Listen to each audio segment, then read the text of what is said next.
Yeah. Where's this car? You're never going to build this thing. Yeah. It's all for show. It's all for show anyway. Yeah.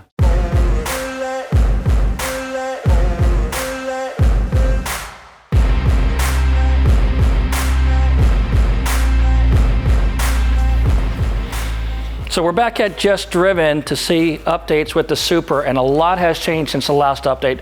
For the first part, the powertrain is in, and I see it's actually bolted down. Yeah, it's bolted down. Trans is in, that's bolted down. This is the most comprehensive update we've had, like the amount of work that's gone done. We had the subframe cleaned out, that's ready, and that's already re-bolted back in.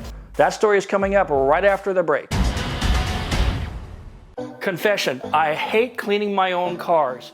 That's why I love Adams polishes. Whatever you want to clean, polish, or shine, Adams has a specific product just for that, even for matte finishes. Since 2000, Adams Polishes has been offering premium car care products dedicated to the enthusiast. Whether you're a professional detailer or a weekend warrior, their innovative and effective products will enable you to achieve amazing results on your prized possession. Adams, made with pride and passion in the USA. The Manifold. Yeah. Talk about the challenges of the When we were Manifold. texting with us and Dave Jesco, when we were trying to figure out who was going to build a Manifold, almost everybody in the US was telling me 3 to 4 months out. He, being Third Strike Fabrications, he's in Australia, and it was 2 months, but I was like, dude, it's got to be parallel with the motor, because he hasn't done one that way and he never sold it that way. It sits straight. We can clock it however we want. Mm-hmm. So we don't have the inlet clamp yet, but we can clock it straight, we can clock it out, we can do whatever, but it's gonna be straight. We do have to modify the compressor housing for the intercooler piping to go this way through this hole. And then obviously it's gonna have the apex blow-off valve, and that'll be polished. This will be repolished and smoothed out also. Yeah, so it'll look like essentially like the other one. The old one, yeah. Slightly different cosmetically, but Correct. updated technology for today. The spool on this doesn't even compare to what it used to have. We're going to try and make it as accurate as possible, but where there is better technology and no reason to go back to the old technology, we're going to do that. For example, all the HKS boxes, that's some 1990. You can do all of it. One ECU, correct. We're going to do the AM Infinity, but like you mentioned, those HKS boxes, they're still going to be powered, but they're not going to be actually functional. Controlling They're not going to do anything. Yeah. So we do have a V160 in the car? Yes, right? It's got a V160. It has the new Tilton, well, not new, but Granis pushed me towards the Tilton ST246 twin disc.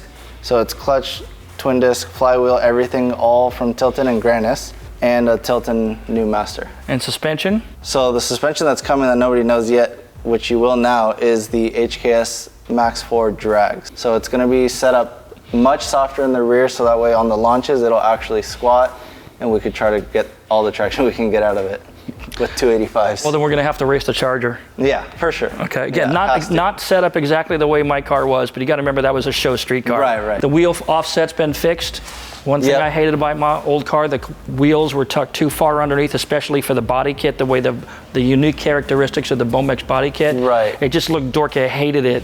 You look at from the back of the car. Yeah, because it has those extensions, and then the wheels are so much. And the wheels are in. tucked in like a matchbox. Yeah. So we got to talk about the brakes. Is that you or? No, that's gonna be James. So Tag team. I'm out.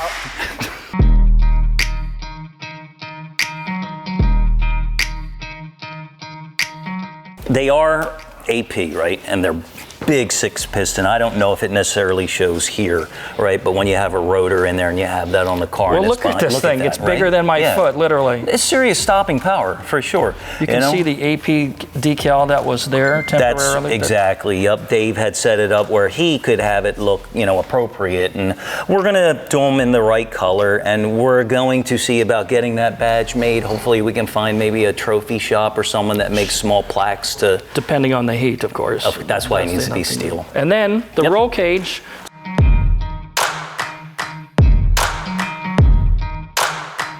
The reason why we went this route was to get all the imperfections out of it, right? Because when you do bend these, they get a little smaller here and a little bigger there, right, where the corners are. It's just the nature of metal. You have even with the mandrel. Exactly. Right, and I don't know if they did that level of detail with your original roll cage, but this is going to look nice when it's done. Looks right to me. Yeah. The main thing was this.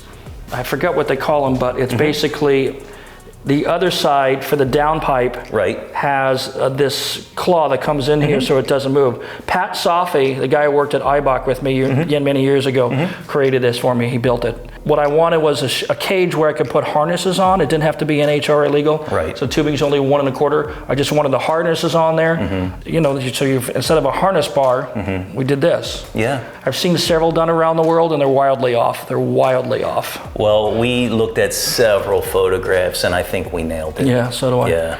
Again, taking pictures. A lot of those pictures in those magazines, you know, they have, if they had the photos, the actual photos would be in golden. But some of these pictures, like in the Japanese magazines, they're thumbnails.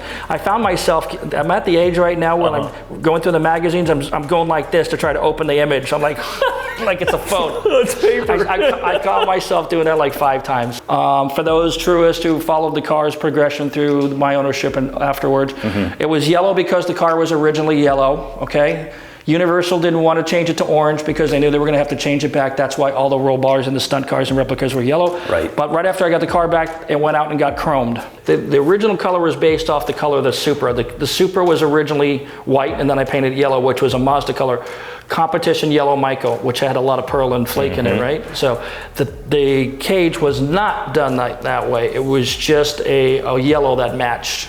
When I got the car back from Universal, I was really tempted to change it. But now after doing this project with you guys and seeing you guys build this thing, I would have, if I had known that then, I would have built that car very, very differently. Sure. Very differently 20 years later. Oh, here's the other pieces. Yeah, so those are the leg portions. Right.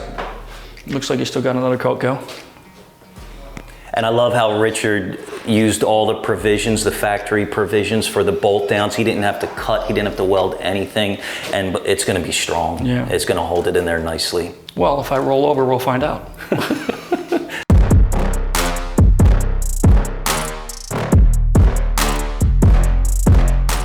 Factory dash, brand new. Put your nose up against it.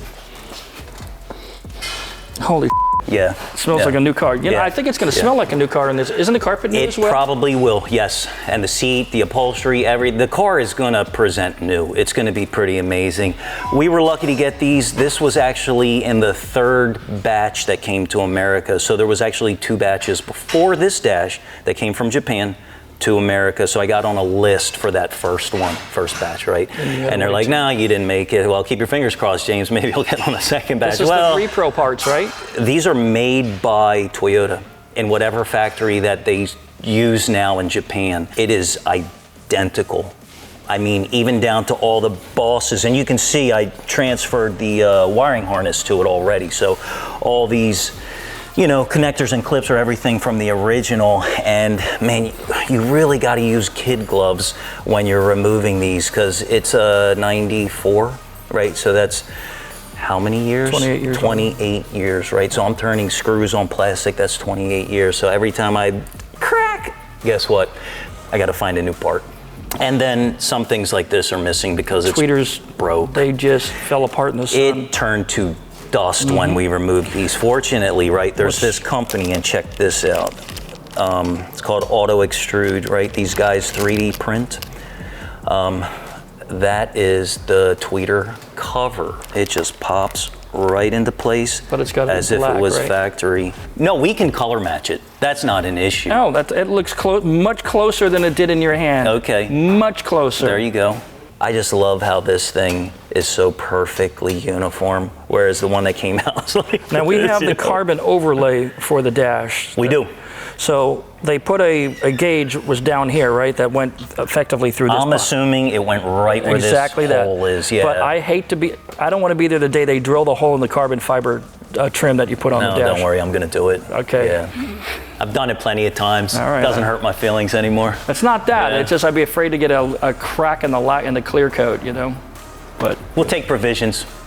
Yeah. Sure you will. Seats are back, of course. Everything's still pulled apart, and we're getting ready to the good stuff because you had the roll cage out. Yep. So we'll dust all this off, right? We'll get rid of all the dirt and debris. We'll put that new dash in once we get the tweeters right where they need to be, the new tweeter covers. Then I will get those dash panels situated. I'll overlay the carbon. I'll plot out all the points where the gauges need to go. We have the A pillar pod You probably remember this as well because you've fiddled around with more than one performance car in your lifetime, right? The difference between the finish is evident, right? So we'll have to paint match this and tone this down. And look at that gap. That's disgusting. And there's no way to get that right. I mean, have you tried fire? Maybe, but an easier way is actually just to axe this. You don't use this at all. Second. Yeah. What you do is you insert 2 riv nuts into the back of your right where they line into the A-pillar, and then you just put this on by itself. You have plenty of room for your wiring, a lot of room to move your gauges around. The soft material of the weather stripping conforms exactly to that difference of the and so it looks shape. clean. I do not remember having mine had of a large gap up on the top, but it wasn't factory perfect. I'll be honest. Yeah, it wasn't. This size is correct. Yeah, 52 millimeter. 52. Yep. Did you check it against the gauges we have? Actually, it's not 52. It's the larger one. 60. 60. So yes, this is the 60. Alex ordered these specifically, and you can see it comes all the way to the end of the mold. So you can tell it's, you know, it's... I would have bet $1,000 that they were 52 millimeter, because that doesn't look like 60 millimeter to me. You know, but I can't say. No. I've been telling my wife's measurements are all screwed up too. Yeah. She can't look at something and figure out what the size is either. Maybe because I've been lying to her for the last 10 years. Anyway, we'll move on. This is one of the TD 1500 amps. Finally. They were made, there was 3 companies involved with these amps. There was Phase Audio, who did their own jam.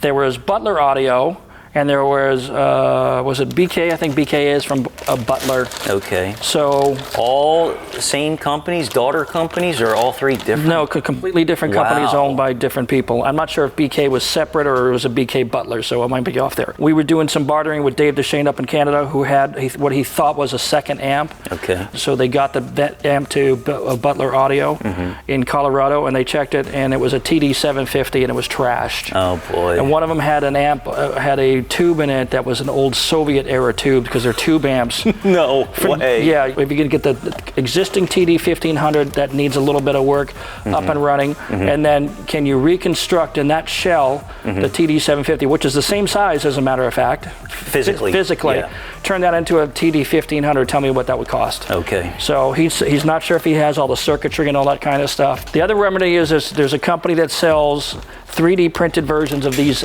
amp covers. That's interesting. So we can take those covers, stick in an amp. It's gonna have to be thin because of the thickness of this plate right here. Yeah, but amps are so much smaller by today's Absolutely. standards. Any good 150 watt, 300 watt, Yeah. 2-channel amp will suffice. Oh man, I think that's the better way to go. Audio's next. Yeah, audio's next. Alex just got in touch with somebody who used to be an engineer or some type of developer with Alpine.